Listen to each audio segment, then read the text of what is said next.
just heard described the live aid of marketing, and that is certainly how I feel right now, albeit not quite Freddie Mercury. So, my name is Katie Thompson. I'm the founder of Katie Lingo. I wish that was my name. Some people think it is, but sadly it's not.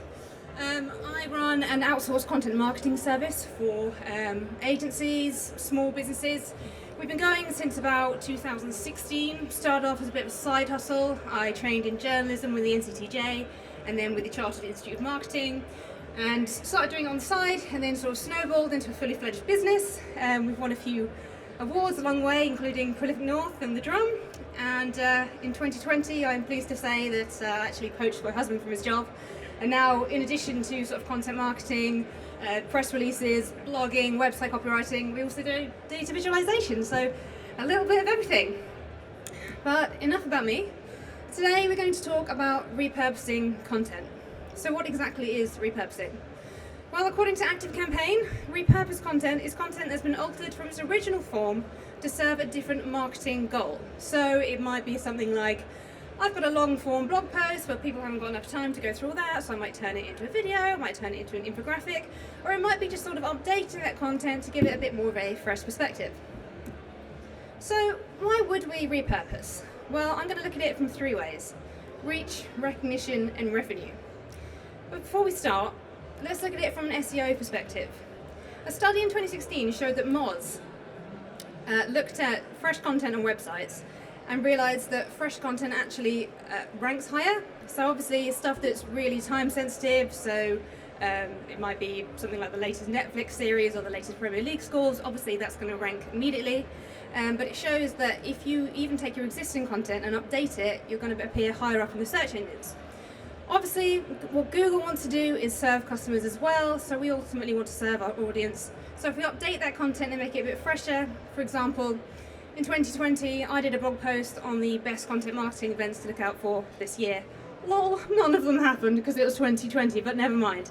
You've got that base content already, you've got that structure, you've put the hard work in, you can build on it again, you can update it for 2021, 2022, and you better serve your audience. Number three, you might want to give that content a new lease of life. So again, if it is a case of updating it, you might be talking about the latest Google algorithm, and then boom, you need to update it again.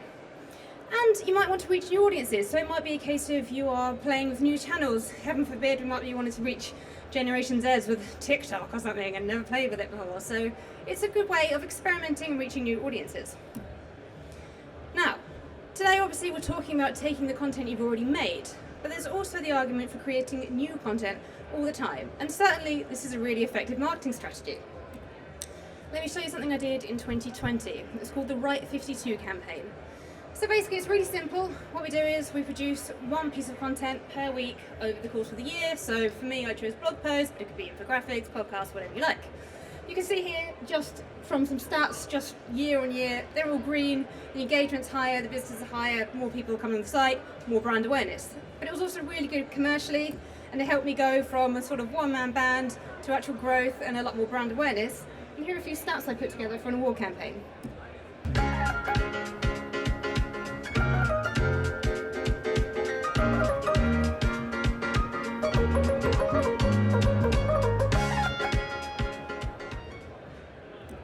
But don't just take it from me.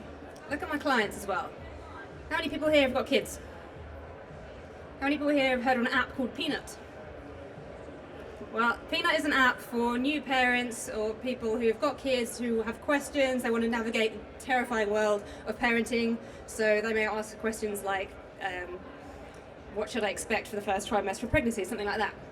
Now, they put together what they called a publishing velocity project in summer last year, and they took us on board as part of quite a big team of writers who produced just loads and loads of blogs asking all these different questions about parenting, for example, baby names, Jewish baby names, Indian baby names, things like that.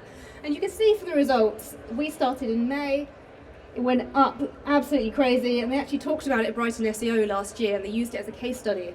And they said that their monthly organic entries went from 200 a month to 785,000 because they were producing so much new content. So obviously that is a great case for creating new content, but as I'm sure many of you are aware, creating content is really hard work.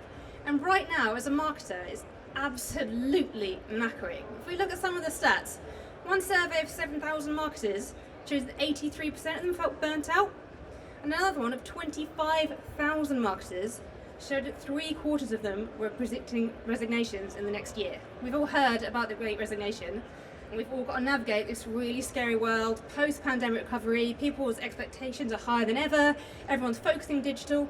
We're all knackered, and that's fair enough. And then there's actually the creation itself. Just from the blog post perspective, if you're creating one blog post, you've got to think, right, where am I going to get my ideas? Is it something topical, or have I got more of an SEO strategy? Am I sort of answering people's questions? You've got to research it. Are you just going to go onto Google? Are you going to interview an expert? Are you going to open a book? Are you going to write it? Arguably the shortest part of the process, but then you've got to edit it, you've got to proof it. Are you going to use something like the Hemingway app, or are you going to use the Stephen King method and cut 10%? Then you've got the optimization, because it's all digital, so you've got to use things like Yoast perhaps and get your green traffic lights or get your keywords and your metadata. And then Google drops this bomb on us last year, the whole Web Vitals bomb, so we've got to make sure that it not only sounds good, but it looks good as well. So it's no wonder we're all going crazy. So if we've put all this effort into our content, why wouldn't we want to use it again? Well, let's talk about that reach, that recognition, and revenue. Picture the scene. You're 17 years old. All that stands between you and global stardom is that one audition in front of Simon Cowell. Spoiler alert, well, that was me. And as you can tell, I did not get through. Way! And also, I didn't even get through to Simon Cowell, because it turns out there's actually a stage before Simon Cowell where you have to go into a little room at Arsenal Football Club and sing to a producer. And I thought it'd be a really good idea, right? To sing Il Divo, because that's Simon Cowell's band, and I'll sing in Spanish, it'll be edgy. And the guy was like, going to say no. And you can't question it. So that was it, I walked away. My dreams, dead and buried. But undeterred, I thought, I'll go into writing, I'll go into content marketing.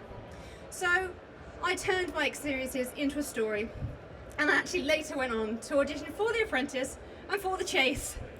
And I didn't get on them, way! So I wrote a blog about it. And I shared it with my network, and we had a bit of a laugh, and it was fine, but it didn't create as much of a buzz as I wanted. Then this series of The Apprentice came out this year, and I posted it again, but I turned it into a LinkedIn post and turned it into the lessons we can learn from marketing.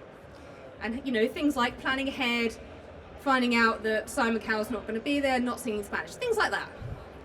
And lo and behold, the stats speak for themselves. The traffic to my website went up by 800% week on week, just from repurposing that content and sharing it at an opportune moment. So it might just be a case of you've created an amazing piece of content, but for whatever reason the timing wasn't there. People might be talking about really scary world events or Meghan Harry or something, so it might just be a case of timing. But if you can get the timing right, then your reach is going to expand massively. Likewise, we can talk about things like newsjacking. How many people know who this man is? Yeah, it doesn't surprise me. You might know him better from the 70s. This man is Meatloaf. I am a big fan, and I don't care if you take the piss, because I absolutely love him.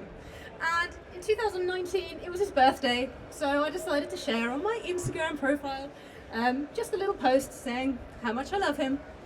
And it was just a great way of showing people a bit of a face behind the brand.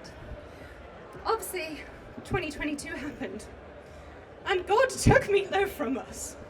Now, I'm not saying we should capitalise on someone's death, but if we can talk about someone who touched our lives and put it on LinkedIn and turn it into a LinkedIn post, it's amazing how many people will engage with it. And again, I didn't think that putting such a personal piece of content would have such a big impact on LinkedIn.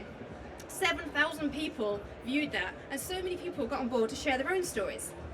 Now again, please don't try to capitalise on tragedies. There are things like this absolutely astronomical misfire from this idiot talking about Ukraine. Please don't do that. However, if you have got a piece of content that is somehow relevant once again, that is topical, that people will be talking about right now and can encourage people to share their own stories, then please go for it. Because this particular post, never thought in a million years it would work on LinkedIn, and yet for some reason, everyone has something to say. And it also provoked discussion on a lot of platforms. How many people here can actually say they know what Meatloaf wouldn't do for love? Yeah, I thought so. Stick around and I'll tell you what it is. Right, we've talked about reach. What about recognition? If we've put all this work into our content, why shouldn't we be recognised for it? Well, I took that Right 52 campaign, those 52 pieces of content, I absolutely milked them for all they're worth. So I entered the campaign awards, I entered the drama awards, and UK content awards, all that sort of stuff. And the great thing about it is if you are going to put yourself forward, you've already got all that campaign data because you created it. So it's a really great way of getting your name out there and actually winning and just putting yourself up with all the industry greats. So that was 2020. I took that year's worth of content, and then I thought, hang on, how can I extrapolate this even further in 2021?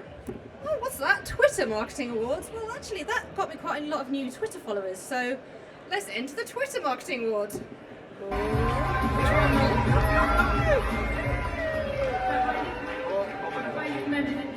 Katie Second prize! Yay! But, that was all from that content I created 2 years ago. But the point is, you've got that data to hand, so you might as well use it and you might as well be recognised for it. And it's not just about awards either. We've also got things like trust signals. So for example, I was here last year, we were all filming it virtually, talking about, is your content really worth it? I've taken that 25-minute video, I've turned it into a little bit of teaser content, and I'm going to put it on my new website, sort of putting a trust signal out there, showing people your authority in your particular niche. So, now we're going to talk about revenue. How can we actually repurpose content to make more money? Well, there are 3 ways we can look at it. We can look at presence. So this is probably the most obvious one. If you've got something like a blog post, you want to turn it into a video, YouTube is the world's 2nd largest search engines. You're definitely going to reach a lot more people, get a lot more leads. Likewise, if you're doing audio only, 365 million people on Spotify, nearly 3 million of them listening to podcasts. So great way of expanding your reach with relatively little work. Second up, pitching. So this is something that I sort of repurpose each year. It's called the Reuters Digital News Report. Reuters is the world's 2nd largest news agency. What they do is they go out, they do a load of research into about 40 different countries. They ask people their attitudes towards news, how they consume it, are they looking at it in print, online, do they trust the news, and they put it all together, this huge 200-page report. Now, because I've been doing this every year, I can do it a lot quicker. I've already got that kind of base structure, and I can report on it each year. I take the facts and put it into a more sort of bite-sized blog. Now, as it happens, last year Reuters were actually looking for freelance writers, and I pitched to them and I showed them that I've got all this content and I genuinely am a massive fangirl of Reuters. And lo and behold, they took us on, and now we write white papers for them, and we're seeing a lot more demand for white papers at the moment, and that is a massive name to have in our portfolio. Finally, we can turn our content into a product. And this is a process that we did internally. It started off as a blog post. We were looking at our general sort of roster of clients and sort of tiering them by how often the work came in, how much money they were making us, and how much time we were spending it. And you can see here we've got sort of a quadrant, sort of green, blue, red, yellow, and it's kind of valuing clients based on how much they bring in and how often it comes in. So someone who's green, they come in quite often, they bring in quite a lot of money. If they're blue, they've got a high budget, but they might not come in that often. So it's just going to inspire us to take different actions. So for example, with a blue client, we know they've got a lot of money, so we're just going to nudge them and say, hi, we're still here, try and move over into the green. Now this is something we've decided to do every sort of 3 months, just to review our current clients. And we realised, well actually, this is essentially an audit. This is something we could do for other people, so small businesses, agencies, freelancers. So now we've packaged it up and we actually turned it into a product, into an audit that we sell people. Likewise, you can turn that into a bit of a workshop presentation. Last month I was with these guys at Lucid down at Sheffield DM, and I told them exactly that. I talked to them about this client tiering system. So you can turn it into a sort of learning experience as well. So let's just run over those key points just quickly. Quantity is great, yes, publishing velocity, brilliant, but quality is ultimately what matters. So if you've got that existing structure, you can really expand on it. Second, good timing is fantastic, not always, but if you can get it, bang, nail, right time, that's going to increase your reach even more. Third, content can build your trust, so if you're establishing yourself as an authority in your industry, the people are actually going to trust you and work with you. 4, trying more channels increases your leads, so if you're going to experiment a bit more, try a sort of high volume channel like YouTube. And 5, you can actually use your content to sell, so you can turn it into a product, you can turn it into a pitch or a presentation. So that's how I've done it, but how can you do it? Well, here are a few sort of examples. this is something I actually did from Digital City Festival in 2020. It was here, it was just at the point of COVID just kicking in. I did a long form blog post talking about the presentations, but I also wanted to share it on more visual platforms like Instagram, so I turned it into an infographic. And we could do this in a lot of ways, so long form, turn it into a video, a bit more sort of bite-sized content. You might even have static content like your about page. Think, well, I can't use it again. But actually, yes, you can. If you've got a really compelling story, you could tell people the story on a podcast. You might have your own data, so you might have done something like a Twitter poll or a LinkedIn poll and think, oh, actually, there's some really interesting results in there. Let's turn that into a white paper. You might have a whole campaign where you've got all that data and you know you've done really well with it, so let's turn it into an award nomination. Let's answer those questions, let's win those awards. Or you might have just your own internal process reviews, like we've done before. Let's turn it into something that can educate people and we can sell to people. Now, how can you plan this? Well, the kind of nature of repurposing is that it can be quite reactive, so if things happen like God steals meatloaf from you, you don't know that's going to happen. But there are things you can plan ahead for. So, for example, you know the Met Gala is going to happen. You don't know that Kim Kardashian is going to turn up in a stupid hat, but you do know it's going to happen. So you can plan a reaction post. You can plan to turn that into a social media post. You can turn that into something more visual, which means you can plan your internal resource as well and sort of let people know when you're going to be working with your social media teams or your designers. And then if you are trying different channels, you can sort of identify your goals. Let's say you've never played with TikTok before. Okay, we can sort of set some benchmarks based on whether or not our audience is there.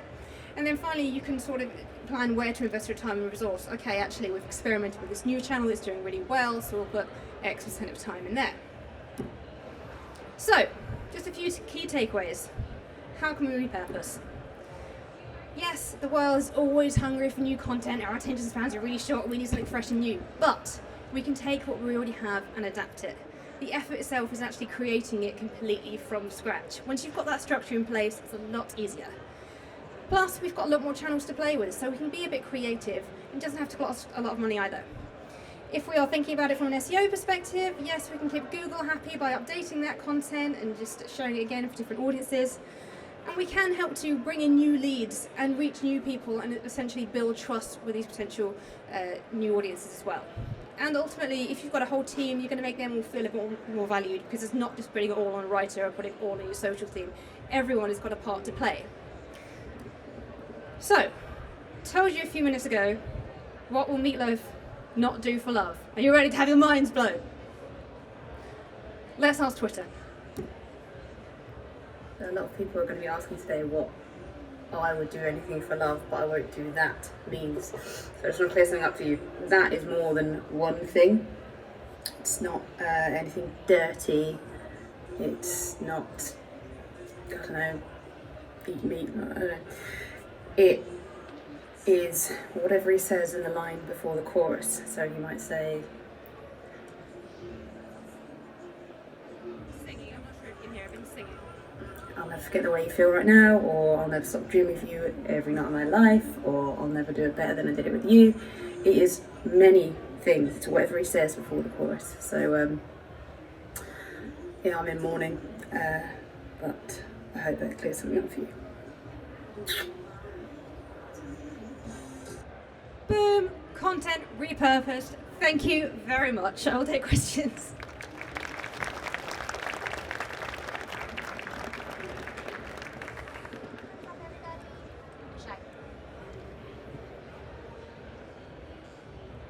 Do you need me to explain what meatloaf won't do for love again? Because I can. It's whatever he says before I would do anything for love, but I won't do that. So, I'll never stop dreaming of you every night of my life. Things like that. You know, he might sing, he might not sing.